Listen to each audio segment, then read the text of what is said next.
ये सड़क है जी, और ये पंजाब है,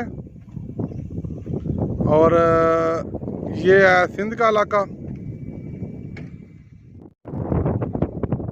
ये जैसे ही आपने ब्रिज क्रॉस करना है कच्ची कैनाल का, तो आगे बलूचिस्तान है, पाकिस्तान का पहला सूबा बलूचिस्तान, और उसका पहला शहर है सिटी सुई, मेन शहर। आगे डेरा बुगटिया ज़िला। ठीक है जी।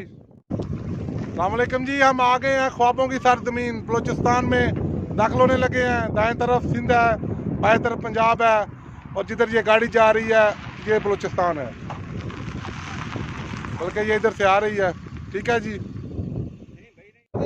अरे मरीज में इमरजेंसी में वास्ता पची रहो रही मेरे कन वटा अगर दुरा बीदा ठीक है भाई इससे कराची का एक बड़ो फ्रेंड बीदा मेरा दर्द जो छोड़िए।